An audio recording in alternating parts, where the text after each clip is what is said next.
In 1853, the British Empire stood at the height of its power. From India to Africa, from Canada to Australia, British influence stretched across a quarter of the world's land surface.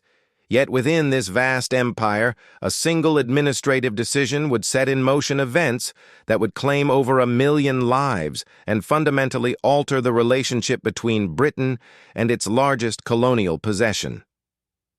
The story begins not with war or rebellion, but with paperwork. In the spring of 1853, the British East India Company introduced new regulations for its Indian soldiers, known as sepoys. Among these changes was a seemingly minor detail: the introduction of a new rifle, the Enfield pattern 1853, and the cartridges required to load it. The Enfield rifle represented a significant technological advancement. Its rifled barrel improved accuracy, and its paper cartridges, greased to protect the powder from moisture, could be loaded quickly in the heat of battle. To load the weapon, a soldier had to bite off the end of the cartridge before pouring the powder down the barrel. It was standard military procedure practiced by armies across Europe.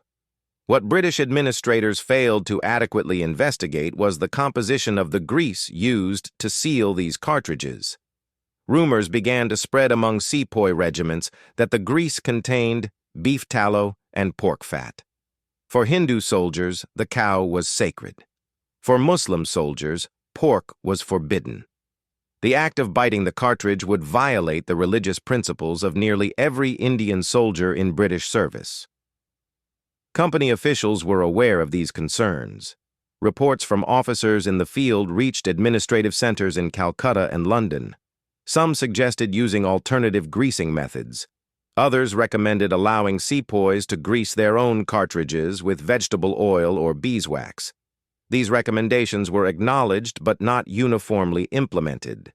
The assumption among senior administrators was that discipline and military necessity would override religious objection.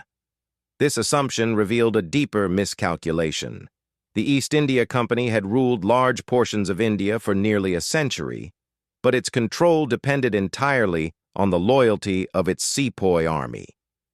British troops in India numbered fewer than 40,000. Sepoys numbered more than 200,000.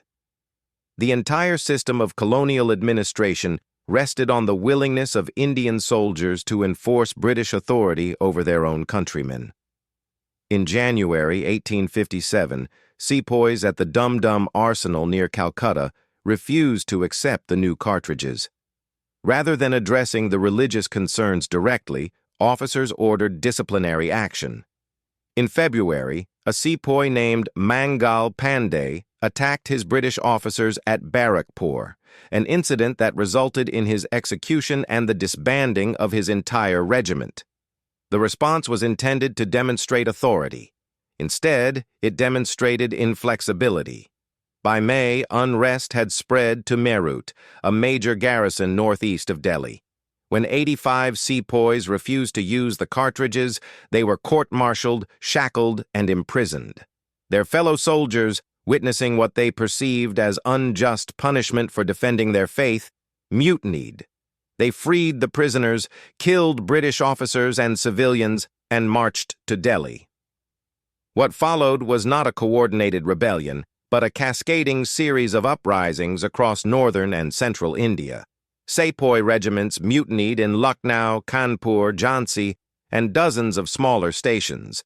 Some were motivated by the cartridge issue. Others were driven by long-standing grievances over pay, promotion policies, and the annexation of Indian territories. The cartridge had become a symbol of broader disrespect and disregard. The British response was hampered by the very assumptions that had created the crisis. Officials initially believed the uprising would collapse without sepoy pay and British leadership. They underestimated both the depth of sepoy resentment and the willingness of dispossessed Indian rulers to support the mutineers. Reinforcements from Britain would take months to arrive by sea. The conflict that historians now call the Indian Rebellion of 1857 lasted more than a year. Cities changed hands multiple times. Sieges dragged on for months. The British East India Company, lacking sufficient forces, relied on brutal reprisals to restore control. Entire villages suspected of supporting rebels were destroyed. Captured sepoys were executed by firing squad or, in some cases, blown apart by cannons in a practice known as blowing from guns, intended to maximize terror. Indian casualties were never accurately counted. Historians suggest that between 800,000 and 1 million Indians died, the majority from famine and disease that followed the destruction of agriculture and infrastructure. British and European civilian deaths numbered in the thousands. The violence was not one-sided, but the scale of suffering fell overwhelmingly on the Indian population. By mid-1858, British forces had suppressed the major centers of rebellion. The cost, however, extended far beyond the immediate death toll. The British government dissolved the East India Company in 1858, assuming direct control of India. The old model of commercial governance had proven unsustainable. The rebellion had exposed the fragility of a system built on assumptions rather than consent. The financial cost to Britain was substantial. The military campaign required the deployment of thousands of additional troops and the purchase of new equipment. The subsequent reorganization of Indian administration demanded permanent increases in military expenditure. These costs contributed to rising taxation and economic strain that would persist for decades. Perhaps more significant was the shift in British attitudes toward Indian society. Before 1857, some administrators had advocated for gradual reform and integration of Indian elites into governance. After 1857, suspicion and racial hierarchy became more entrenched. The British military restructured its Indian regiments to prevent future coordination, deliberately mixing castes and regions to limit solidarity.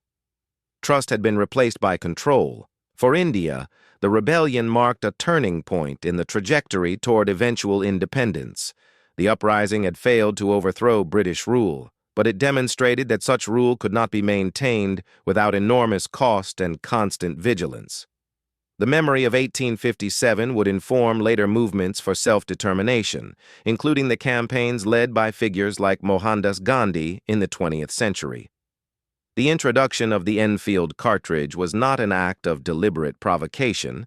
It was the result of administrative routine, technological optimism, and cultural blindness. Officials believed that military efficiency justified minor inconveniences. They failed to recognize that what seemed minor to them was fundamental to those who served under their command. The assumption that discipline would overcome principle proved catastrophically wrong.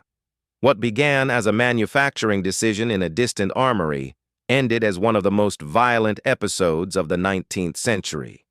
The cartridge itself was eventually modified, the grease replaced, the controversy addressed, but the trust required to maintain an empire of that scale, once broken, could not be easily restored. The cost of that broken trust, measured in lives, resources, and the ultimate trajectory of British imperial decline, would become clear only across the span of the following century.